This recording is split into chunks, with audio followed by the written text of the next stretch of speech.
seen all good people turn their heads each day, so satisfied I'm on my way. I've seen all good people turn their heads. I got to tell you, I am looking forward to this. Not just the interview, but the shows. Tomorrow night, I'm going to drive up to Orlando at the Hard Rock Orlando to go see ARW. And then, of course, I'm going to come back down, do the show, and then Wednesday, we're going to go over right here down the street to the Hard Rock in Hollywood so we can see ARW twice in the next 3 days. And now this is the ultimate treat because the great Rick Wakeman, you can follow him on Twitter. He's got a funny handle on Twitter, Grumpy Old Rick.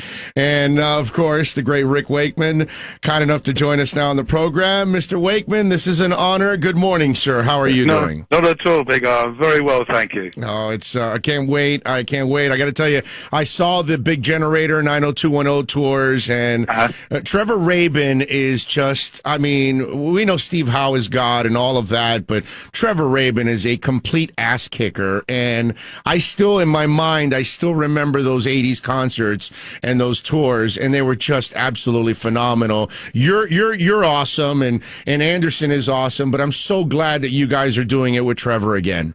Yeah, it's great. I mean, Trevor and I worked together on the Union tour, which with the 8 of us, which was great fun, and we became like really, really close friends.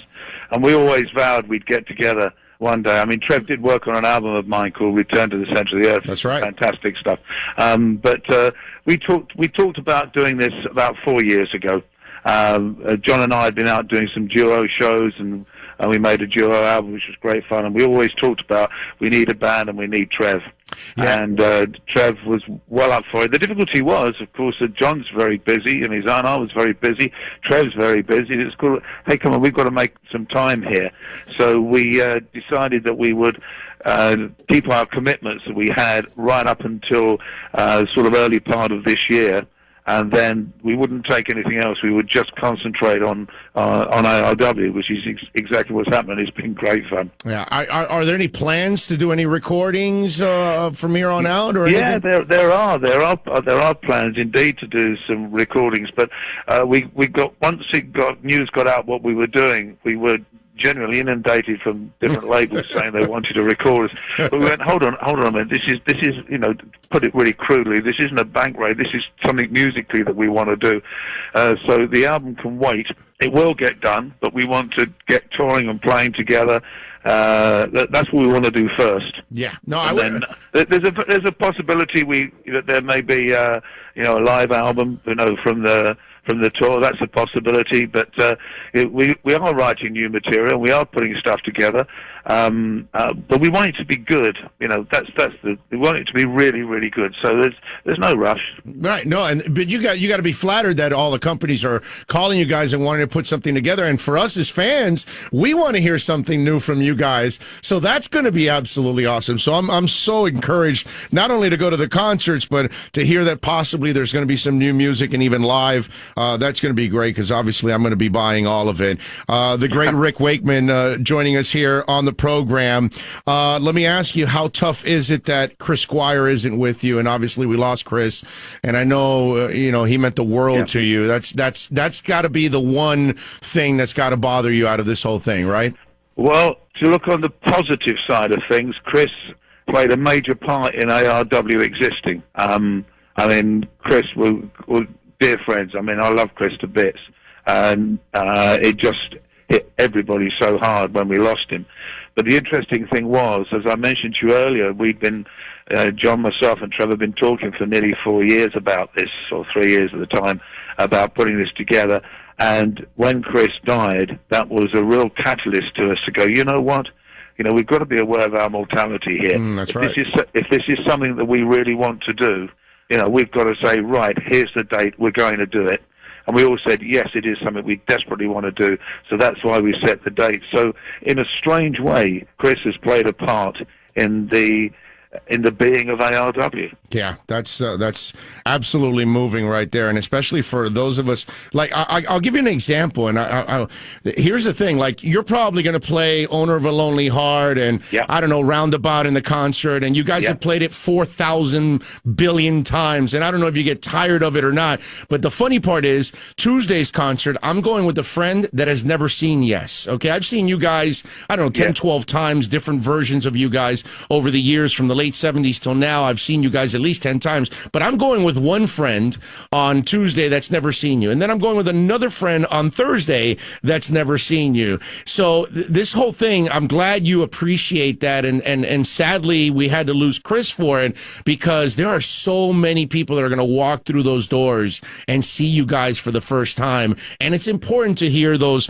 songs. To me, you could play Parallels and The Game and Turn of the Century and To Ascend. You don't have to play the hits for me. You can play some other great songs, and I'm fine. But the average fan, man, they look forward to those songs, and they look forward to you guys playing them. So it's so good to have you guys back. Well, what we've tried to do, Trevor and I, because obviously John sang on all of them, but Trevor and I, we thought, right, how can we keep all the ingredients and go another stage further?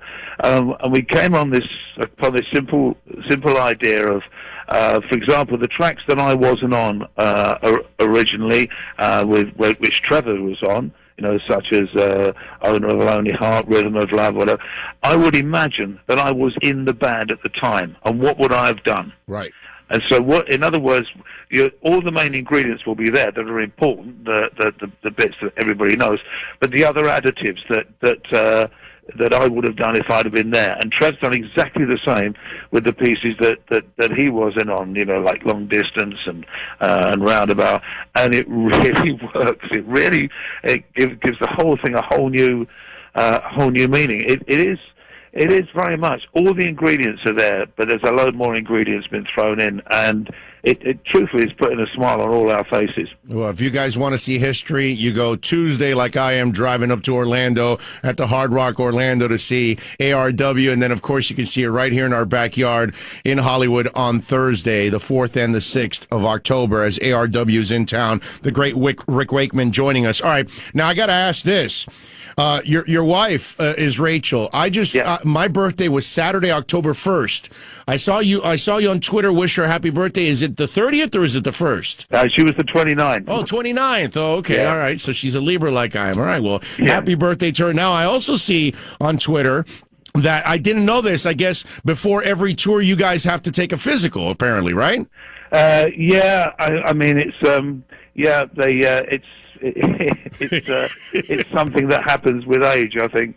Well, it says, if the doctor goes anywhere near my genitalia, then he's a dead man. I'm 67, healthy, and on a diet. That's all he needs to know. Report later. So what happened with the doctor? The physical went very well. I'm in the middle of a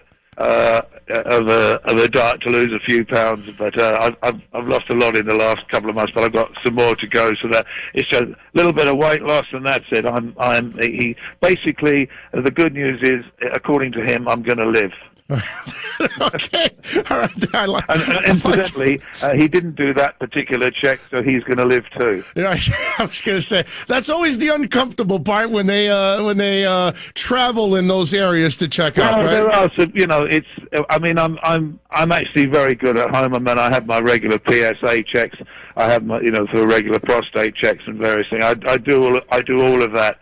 I go to the doctors twice a year for blood tests and all of it. So I do keep an eye on everything, because you have to, as you get older. But I'm probably, in a strange way, feeling fitter than I have done for many, many years. Yeah, turn to your left and cough. All right. We'll that's a nasty one, that, yeah. We'll wrap it up with the great Rick Wakeman. You are one of the greatest of all time. I want to know, I've heard you in an interview say that Chris Squire and Entwistle are the greatest bassists of all time, and it's hard to argue with that.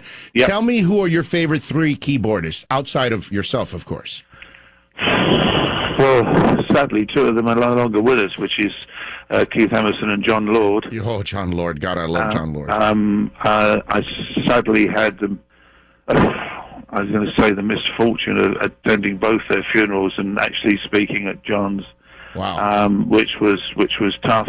This is going to sound a strange one. My other favourite keyboardist is my son Adam, who plays with Sabbath and Ozzy. He is just a phenomenal player, Okay. and it's quite interesting because people come up to me now and they go, "Aren't you Adam Wakeman's father?" And that's when you know your son's arrived. Ah, there you go. All right. I like that. That is great. The great Rick Wakeman. Follow him on Twitter. He's a fantastic follow on Twitter. I've been following him for a while. Grumpy old Rick. He is awesome. Rick, I look forward to seeing you Tuesday and Thursday, my friend. Thank you for say hello. Well, you got to get me backstage, man. It will be organized. All right. You got it. I'll see you there. I'll see you on Thursday backstage, my friend. Thank you. Thanks very much. You got it. There you go. The great Rick Wakeman. All right. That is great stuff. And again, if you want to see ARW, which is Yes, Anderson, Rabin, Wakeman. And Trevor Rabin was the guitarist that was part of their 90210 albums and Big Generator tours, which were just fantastic. And we thank the great Rick Wakeman. All right, let's take a break. That was awesome. We'll be back with more. I mean, my fantastic weekend just gets better and better rolling into Monday. Back with more.